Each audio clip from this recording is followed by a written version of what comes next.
पार लगा देना, अब तक जो निभाया है आगे भी निभा देना।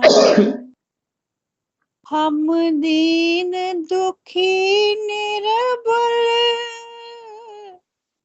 नित नाम जपे प्रतिपल। हम दीन दुखी निर्बल नित नाम रटे प्रतिपल। ये सोच दर्श दोगे प्रभु आज नहीं तो कल,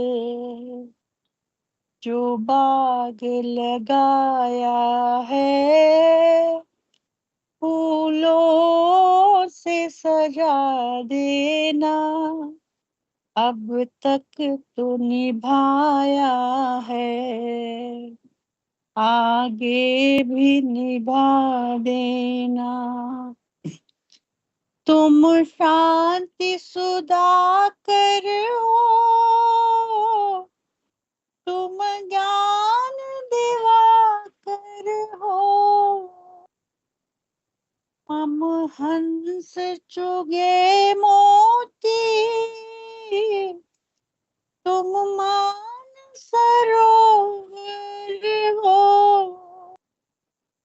तुम मान सरोवर हो, दो बूंद सुधा रस की हमको भी पिला देना, अब तक तो निभाया है आगे भी निभा देना। मजेदार पड़ी नैया डगमग डोले भव में, आओ त्रिशूलानंदन हम ध्यान धरे मन में। हम ध्यान धरे मन में, अब तो ये करे विनती प्रभु अपना बना लेना, अब तक जो निभाया है आगे भी निभा देना। रोकोगे भला कब तक दर्शन से मुझे तुम तो, चरणों से लिपट जाऊं वृक्षों से लता जैसे। अब द्वार खड़ी तेरे मुझे राह दिखा देना। भगवान मेरी नैया उस पार लगा देना, अब तक जो निभाया है आगे भी निभा देना। जय जय सीताराम जी। जय जय सीताराम। बहुत अच्छा। श्री श्री गणेशाय नमः।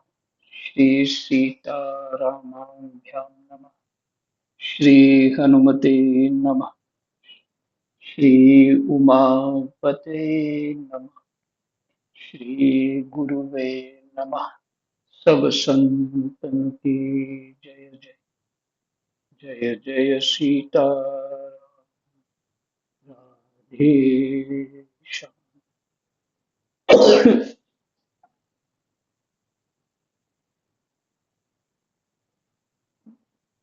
श्रीमद् भगवत गीता अध्याय 4 और श्लोक संख्या 21।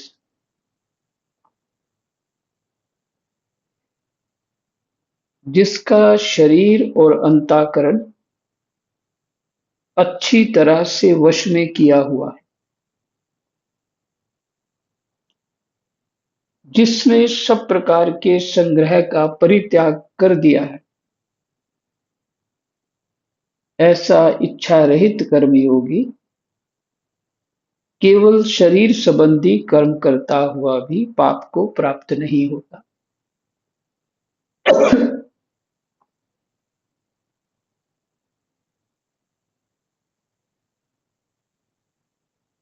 जिसका शरीर और अंतःकरण अच्छी तरह से वश में किया हुआ। तो सीधे स्वामी जी के पास चलते हैं। क्या लिखते हैं वो?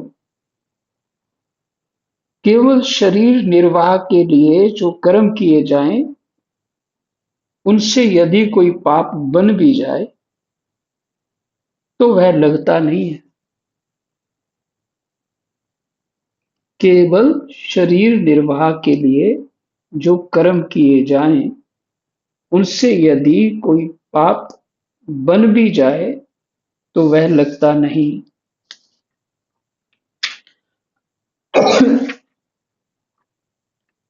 परंतु मनुष्य भोग और संग्रह के लिए कर्म करता है, वह पाप से बच नहीं सकता।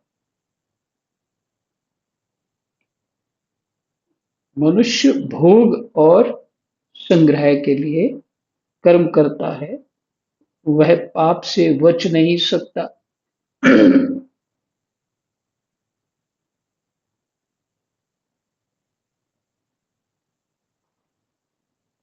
ये उसकी उन्होंने 21वें श्लोक की व्याख्या की सार रूप में।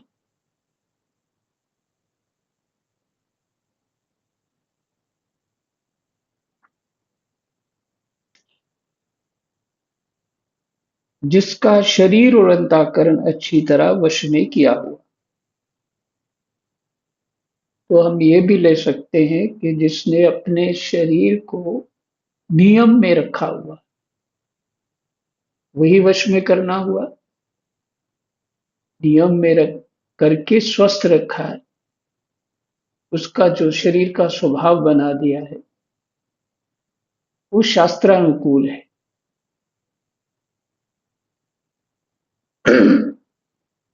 देखिए, एक माता जी थी वृंदावन में, उनको कैंसर हो गया था, ब्रेस्ट कैंसर हुआ। तो उनका अभ्यास था सुबह 3 बजे उठने का।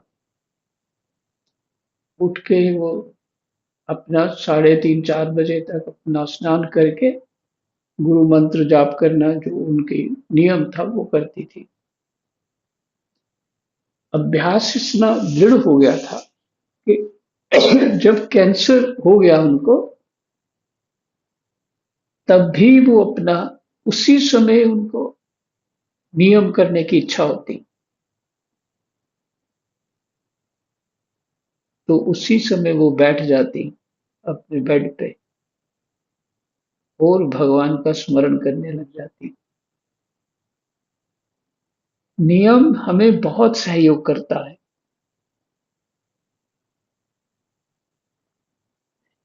तो जो शरीर का स्वभाव, उस शरीर को ऐसी प्रैक्टिस दे दी हमने, स्वस्थ रखा है, संयम में रखा है।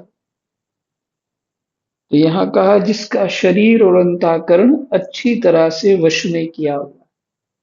अंतःकरण मैंने मन बुद्धि चित्त अहंकार अच्छी तरह वश में किया हुआ। वश में करना अर्थात शुद्ध ही होना है, वही वश में होता है। अशुद्ध वाला जो मन चंचल है, विचार पे नियंत्रण नहीं है, मंदिर में गए वहां मत्था टेकने लगे तो भी बातें करने लगे, बिल्कुल भगवान के सामने ही खड़े होकर बातें करने लग जाते। तो क्या मन वश में है, बुद्धि वश में है? कुछ वश में नहीं, क्योंकि अंतःकरण शुद्ध नहीं है। अंतःकरण में जो संसार का स्वभाव बसा हुआ,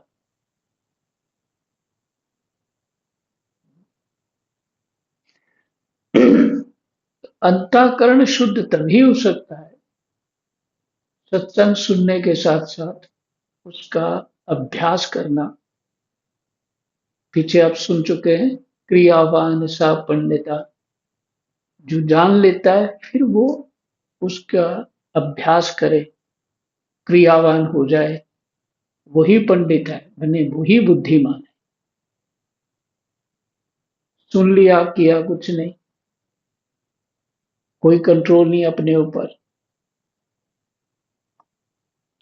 तो अंतःकरण अच्छी तरह से वश में किया हुआ हो, जिसने सब प्रकार के संग्रह का परित्याग कर दिया हो,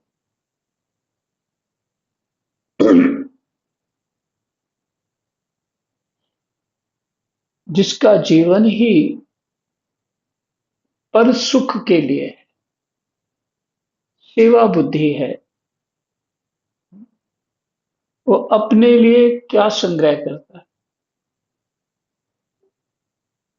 वैसे तो ऐसे व्यक्ति को जो दूसरों की ही सेवा करता है, उन सबका किया हुआ संग्रह जो होता है, उनकी धन संपत्ति, वो उसी को देना चाहते हैं जो सेवा करता है।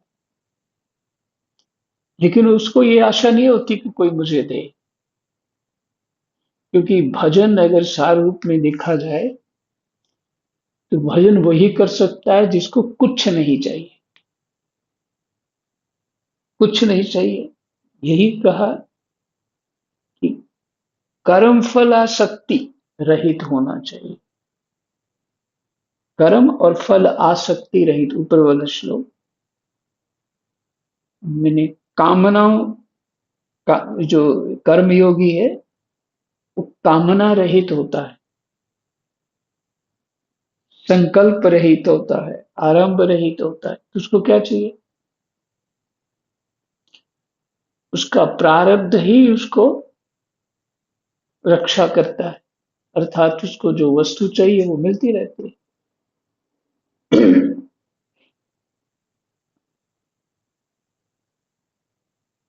तो जिसने सब प्रकार के संग्रह का परित्याग कर दिया, ऐसा इच्छा रहित कर्मयोगी केवल शरीर संबंधी कर्म करता हुआ भी पाप को प्राप्त नहीं होता। अभ्यास सारा दिन इस श्लोक का हो तो समझ में आएगी बात।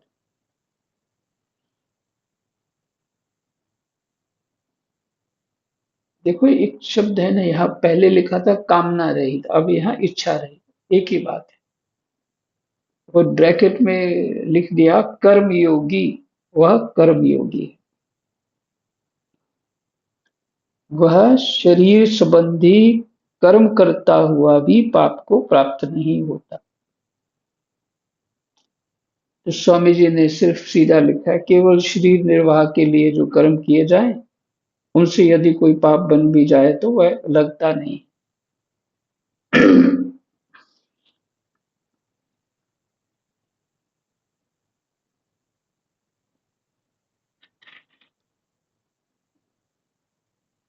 अभी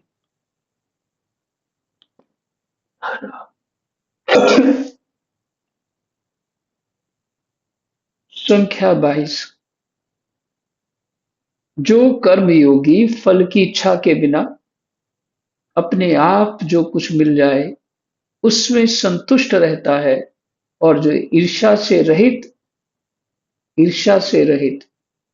द्वंद्वों से रहित, सुख दुख के द्वंद्व होते हैं ना, सर्दी गर्मी रहित, उसने अपने शरीर को ऐसा साध लिया होता है, द्वंद्वों से रहित, तथा सिद्धि और असिद्धि में सम। जो करना था उसका परिणाम कर रहा हूं, फिर भी परिणाम अच्छा नहीं हुआ तो कोई समस्या नहीं, सम रहता है। क्यों? मैंने किया, परिणाम अच्छा हो ना हो, मैं तो सेवा बुद्धि से किया। इसलिए सिद्धि असिद्धि इसका भाव यही है कि परिणाम अच्छा नहीं हो या अच्छा हो गया। जो ऐसी स्थिति में भी सम रहता है, ये किसको कह रहे हैं भगवान? अर्जुन को। युद्ध के समय कितनी गंभीर स्थिति है,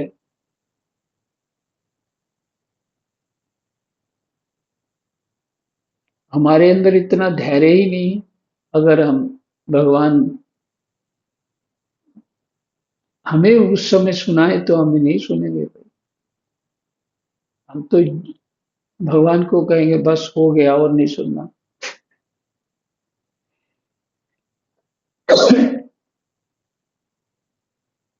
वह कर्म करते हुए भी उससे नहीं बंधता। ऐसा कर्मयोगी कर्म करते हुए भी उससे नहीं बंधता। देखो कितने श्लोक पढ़ लिए हैं तो उसमें यही बार बार आ रहा है। तुम्हारे कर्म का ढंग ऐसा होना चाहिए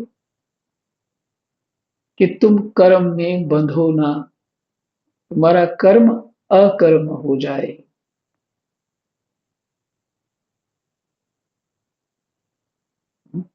चौथे अध्याय तक 22वें श्लोक तक घूम फिर के ऐसा ही हो रहा।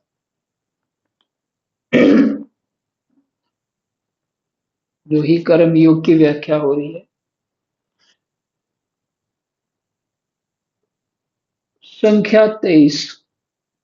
जिसकी आसक्ति सर्वथा मिट गई है, जो मुक्त हो गया है, जिसकी बुद्धि स्वरूप के ज्ञान में स्थित है, ऐसे केवल यज्ञ के लिए कर्म करने वाले मनुष्य के संपूर्ण कर्म नष्ट हो जाते हैं। जिसकी आसक्ति सर्वथा मिट गई है।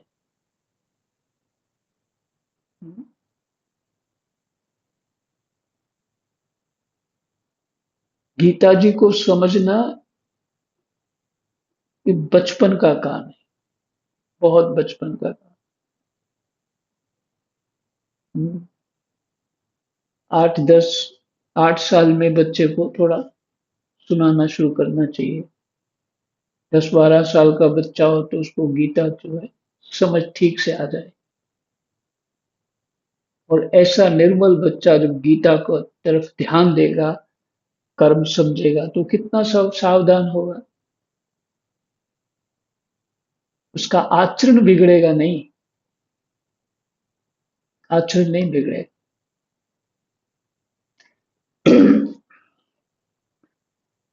उसको ठीक से ज्ञान है तो अपना जीवन बहुत अच्छी सफलता पूर्वक जहां लगाओगे उसमें लग जाएगा।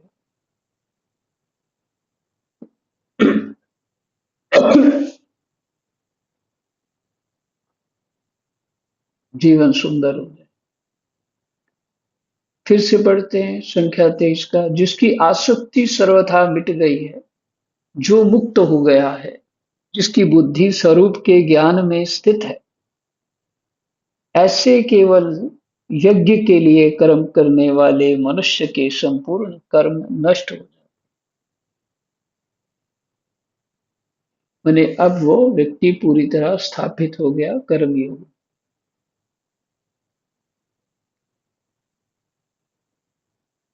भागवत जी पढ़ते रहे, रामायण जी पढ़ते रहे, गीता जी पढ़ते रहे।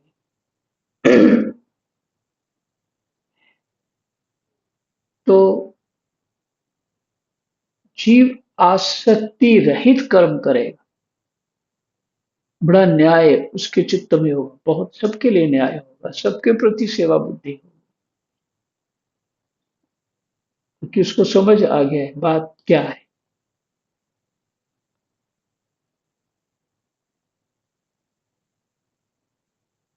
जिसकी आसक्ति सर्वथा मिट गई, जो मुक्त हो गया है,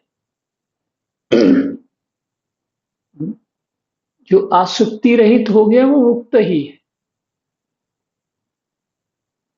जो कर्म फल नहीं चाहता वो मुक्त ही है।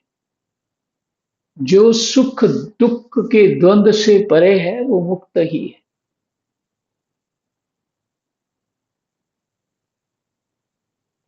जो राग द्वेष रहित है वो ही मुक्त है।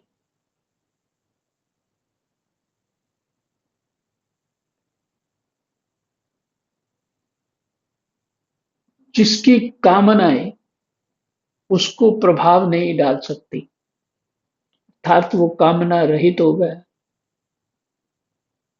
उसका विवेक सदा ही जागृत रहता है। स्वामी जी क्या लिखते हैं व्याख्या में?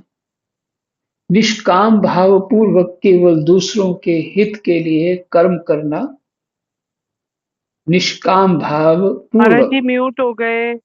अरे जी म्यूट हो गए। अच्छा जी।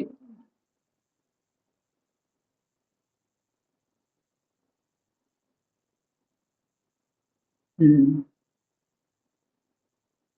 जी अब ठीक है।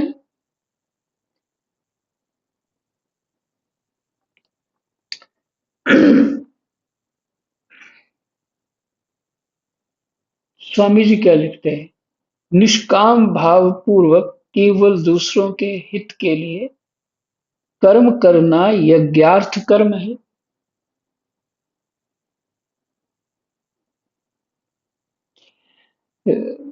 अपनी बुद्धि से अपनी ही सेवा तो हम करते ही हैं, सभी करते हैं सेवा। ऐसा कोई है कि सेवा के बिना रह नहीं सकता? वो तो भगवान को भी करनी पड़ती है, भगवान को भी सेवा करनी पड़ती, कर ही रहे हैं। हम सबके शरीरों में जो है और प्रकृति का सहयोग दे रहे हैं, प्रकृति उनके आश्रय है, तो क्या सेवा नहीं कर रहे वो? हम लोग तो अभी प्रकृति में तन्मय हो रहे हैं, तो सेवा तो स्वभाव ही है। सुनिए, निष्काम भाव पूर्वक, हाँ ये कहना चाह रहा था। तो हमने क्या कर लिया? हम सेवा करते हैं लेकिन स्वार्थ नहीं छोड़ते, राग द्वेष नहीं छोड़ते, इंटेलिजेंट बने रहते हैं। होते नहीं, मूर्ख है एक नंबर, पर अपने आप को इंटेलिजेंट समझते हैं। जिसको कर्मयोग करना नहीं आया, जिसको जीवन जीना नहीं आया, वो इंटेलिजेंट कहां से है? हम्म? ये थोड़ी है कि बहुत पढ़ाई कर ली है और इधर उधर की बातें सीख ली हैं, बड़ी पुस्तक पढ़ ली, इंटेलिजेंट हो। नहीं, ये कोई वो बड़ी बात नहीं। जो समझना है, इसलिए ऋषियों को विज्ञान ज्ञान विज्ञान से संपन्न कहते हैं ना। इंटेलिजेंट तो वो है जिसे कोई देख नहीं सकता, उसको भी देख लेते हैं। जिसे कोई समझ नहीं सकता, उसको भी समझ लेते हैं। जो हमारे विज्ञानी होते हैं, साइंटिस्ट, वो तो मन बुद्धि चित्त अहंकार शरीर के यंत्रों से अपने जो शरीर है, आंख नाक कान इत्यादि, उसी से अनुभूत करते हैं जो दिखता है, और उसका भी ओर छोड़ नहीं पाते वो। इस प्रकृति का भी वो देख नहीं पाते पूरा, तभी लगे हुए हैं। कुछ भी नहीं, मैंने अब कोई 10% भी नहीं जान पाए होंगे, 10% तो मैंने ज्यादा ही कह दिया। प्रकृति की कोई सीमा नहीं। भगवान कहते हैं कि प्रकृति को, ये पंडित राजा राम मिश्र जी बता रहे थे, प्रकृति की जो महिमा है, मैंने माया की जो महिमा है, वो भगवान भी नहीं जानते। ऐसी है भगवान की शक्ति। तो इस शरीर से हम उसकी महिमा कैसे जान लेंगे? कैसे जान लेंगे? तो स्वामी राम सुखदास जी देखिए क्या कह रहे हैं, प्रकृति से परे होकर के हम प्रकृति को जान लेते हैं। प्रकृति से ही परे होके प्रकृति से जान लेते हैं। और परमात्मा में तादात्म्य करके हम परमात्मा को जान लेते हैं। मैंने परमात्मा में समाहित होकर के परमात्मा को जान लेते हैं, पर प्रकृति से परे होके प्रकृति को जान पाते हैं।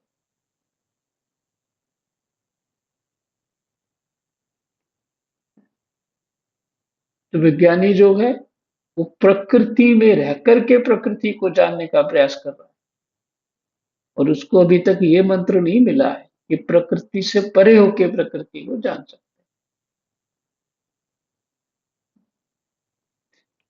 तो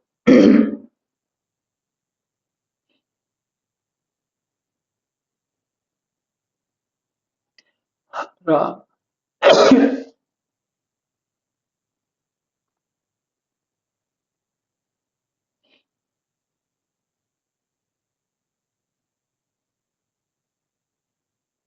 निष्काम भाव पूर्वक केवल दूसरों के हित के लिए कर्म करना यज्ञार्थ कर्म। भगवान तो अर्जुन तो युद्ध करना चाहते हैं, भगवान ने साथ लिया उसको। अर्जुन के युद्ध के लिए भगवान आए हस्तिनापुर में, और युद्ध के विषय में बात हो रही है। तो युद्ध में भी यही करना है, निष्काम भाव पूर्वक केवल दूसरों के हित के लिए कर्म करना यथार्थ कर्म है। ये भगवान कह रहे हैं अर्जुन को। तो हम अगर गृहस्थ में हैं तो क्या हमें ऐसा नहीं करना चाहिए?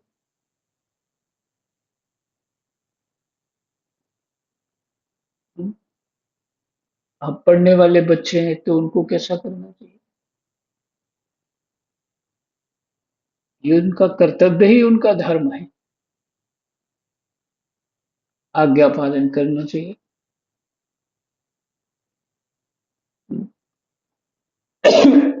जो भी कोई जहां भी खड़ा है अपना कर्तव्य ठीक से करे, ठीक से करे।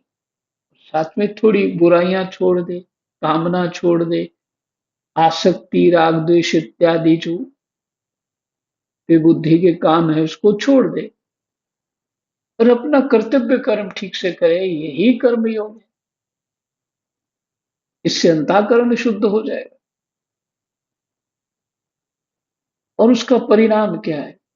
विरति माने वैराग्य। जब वैराग्य होता है तभी शांति होती है। वैराग्य बहुत बड़ी उपलब्धि है। कुछ नहीं चाहिए, यही हुआ ना वैराग्य। कुछ नहीं चाहिए। सेवा करेंगे, भगवत बुद्धि से सबकी सेवा करेंगे, जहां जरूरत है सबकी सेवा करेंगे,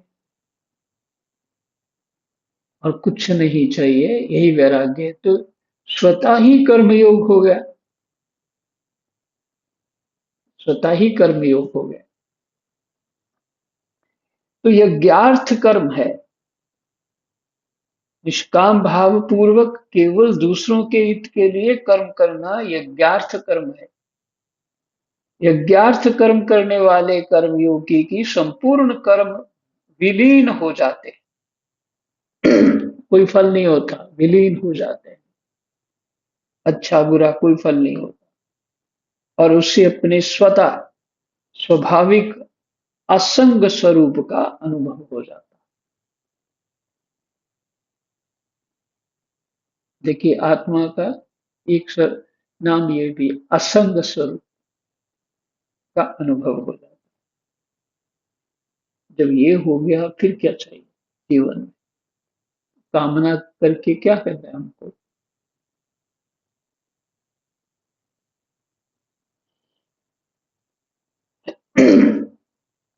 संख्या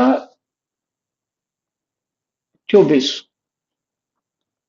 जिस यज्ञ में अर्पण अर्थात जिससे अर्पण किया जाए वे श्रुक आदि पात्र भी ब्रह्म है।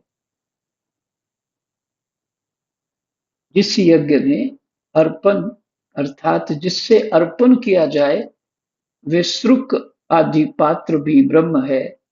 हव्य पदार्थ तिल जौ घी आदि भी ब्रह्म है। और ब्रह्म रूप कर्ता के द्वारा ब्रह्म रूप अग्नि में आहुति देना रूप क्रिया भी ब्रह्म है।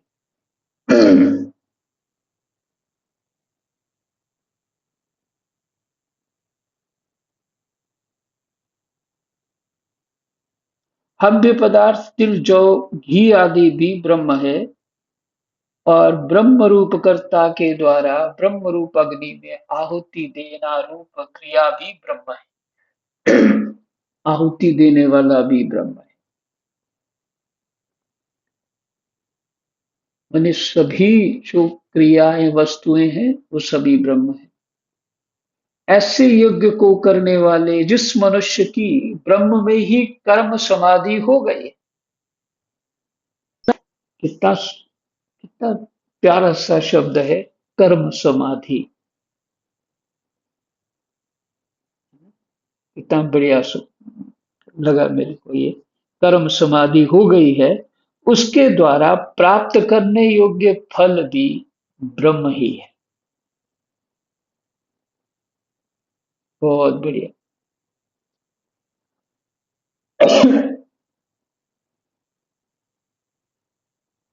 इसके ऊपर चित्त स्थित रखना चाहिए। बहुत ही सुंदर श्लोक है। यहीं तक आज पाठ करेंगे। व्याख्या स्वामी जी क्या लिखते हैं। अब भगवान अपनी प्राप्ति के लिए भिन्न भिन्न साधनों का यज्ञ रूप से वर्णन आरंभ करते हैं। अब भगवान अपनी प्राप्ति के लिए भिन्न भिन्न साधनों का यज्ञ रूप से वर्णन आरंभ करते हैं। संसार की सत्ता विद्वान है ही नहीं। साधक संजीवनी पढ़ेंगे और इसमें ये स्वामी जी के जड़ और चेतन का विभाग ही उन्होंने उस पर ही जोर दिया। जड़ अलग है, चेतन अलग है, उसी के ऊपर इनका सत्संग है। जब इस भागवत जी के संपुट के लक्ष्य में ये हम गीता पाठ कर रहे हैं और जब भागवत जी एक समय भागवत जी होगी, एक समय गीता जी पाठ करेंगे। वो वो गीता जी दूसरी पकड़ेंगे, श्री स्वामी रामानुज भाष्य। तो वो भक्ति परक है। तो अभी तो इसका रस लेंगे, उस जब वो पाठ होगा फिर उसको पकड़ेंगे। बात समान रूप से एक ही बात है, श्लोक के अर्थ तो एक ही, पर स्वामी रामानुजाचार्य अपनी दृष्टि से उस गीता को कैसे देख रहे हैं ये समझ में आएगा। तो स्वामी जी की व्याख्या जरा संपन्न कर दें। अब भगवान अपनी प्राप्ति के लिए भिन्न भिन्न साधनों का यज्ञ रूप से वर्णन आरंभ करते हैं। संसार की सत्ता विद्यमान है ही नहीं, एक ब्रह्म के सिवाय कुछ नहीं है। ठीक है, कहने का भाव संसार है ही नहीं, स्वप्न बात है। संसार में जो कर्ता करण कर्म और पदार्थ दिखाई देते हैं वे सब ब्रह्म रूप ही है। उन्होंने इस श्लोक को इस दृष्टि से देखा। ऐसा अनुभव करना ब्रह्म यज्ञ है।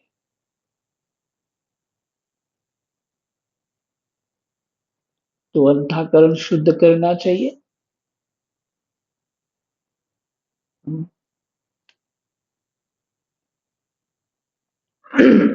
अंतःकरण शुद्ध तभी होगा हम अधिक समय भजन साधन में लगाएंगे, तभी होगा, तभी चित्त शांत होगा। तभी मन की शुद्धि होगी, तभी बुद्धि की शुद्धि होगी, तभी अहम शुद्ध होगा। जय जय सीताराम, राधे श्याम।